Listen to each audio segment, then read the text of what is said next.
NCERT द्वारा स्कूलों के पाठ्यक्रमों में इंडिया को भारत किए जाने की सिफारिश को लेकर हुई कमेटी बैठकों के बाद अटकलों का दौर तेज हो गया है। मीडिया रिपोर्टों पर एनसीईआरटी ने कहा, नए पाठ्यक्रम और पाठ्यपुस्तकों का विकास प्रक्रिया में है और उस उद्देश्य के लिए एनसीईआरटी द्वारा डोमेन विशेषज्ञों के विभिन्न पाठ्यचर्या क्षेत्र समूहों को अधिसूचित किया जा रहा है। इसलिए संबंधित मुद्दों पर मीडिया में चल रही खबरों पर टिप्पणी करना जल्दबाजी होगी।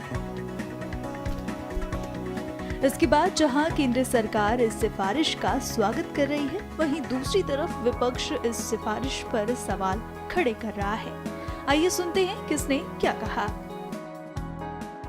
देखिए, ये एक राजनीतिक निर्णय है, क्योंकि इस देश के लगभग सभी प्रमुख राजनीतिक दल जो देशभक्त है, एक साथ आकर एक इंडिया गठबंधन बनाया। तब से इंडिया नाम से नफरत करने लगे हैं ये लोग। नहीं तो कल तक इंडिया का नाम से डंका बज रहा था पूरे विश्व में। हाँ, सभी योजनाएं इंडिया नाम से चल रही थी, तब भारत की याद नहीं आ गई। लेकिन जब से हमने इंडिया गठबंधन बनाया तो उनको इंडिया से घृणा होने लगी। हमें भारत से भी दिक्कत नहीं है, हमें इंडिया से भी दिक्कत नहीं है।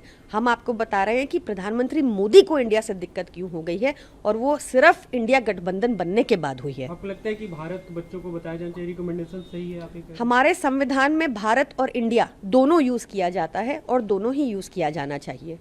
मतलब भारत कहीं, मतलब भारत जहाँ पे यूज किया जाए इंडिया भी रहे, आप ये कह रही हैं? दोनों रहे, क्योंकि हमारा संविधान इसकी परमिशन देता है। पर मैं आपको यही बता रही हूँ कि क्यों इंडिया शब्द से प्रधानमंत्री मोदी को अचानक इतनी दिक्कत हो रही है, ये उनका डर साफ दर्शाता है और कुछ नहीं। आप लोग अपनी तरफ से कोई इस पे रिकमेंड करेंगे कि ऐसा किया जाए जो रिकमेंडेशन उससे अलग हटके? अभी एक बार सारी रिकमेंडेशन सार्वजनिक होने दीजिए, तभी इसका जवाब देना उचित होगा। मेरी तो समझ में नहीं आ रहा, इतिहास में के तथ्यों के साथ खिलवाड़ कर रहे हैं। आज मैंने डिटेल पढ़ा चेयरमैन साहब का, वो कह रहे हैं फलाने को फलाने पढ़ाएंगे, फलाने को चिलाने पढ़ाएंगे। इसका मतलब है कि काउंटर फैक्चुअल इमेजिनेशन पर हिस्ट्री लिखी जाएगी, तथ्यों के साथ खिलवाड़ होगा और देश के नाम के साथ भी खिलवाड़ करेंगे। यानी कहीं ना कहीं मंशा है ना कि अल्टीमेट अटैक इस पे होगा। लेकिन आपको एक बात बताऊं, जिस इंडिया गठबंधन से आप परेशान दिख रहे हैं, हिस्टोरिकल रिएक्शन दिखा रहे हैं, अगर उस गठबंधन ने अपना नाम भारत कर लिया, फिर क्या करेंगे? कोई नया नाम, आर्यावर्त, जम्बू द्वीप वगैरह वगैरह। एक गांभीर्य होनी चाहिए, उस गंभीरता का, उस ईमानदारी का घोर अभाव है और इसलिए कोई भी चीज सुरक्षित नहीं है। नहीं, अगर कोई चीज़ अच्छी हो रही है तो उसमें किसी को विरोध करने की आवश्यकता तो नहीं होनी चाहिए। अब विरोध के लिए तो कुछ तो लोग कहेंगे, लोगों का काम है कहना। विपक्ष हमेशा जब भी पॉजिटिव काम होता है तो उसमें कुछ न कुछ अड़ंगे लगाते रहता है। वो कोई दिक्कत की बात नहीं है, इसीलिए वो हमेशा नीचे को जा रहे हैं।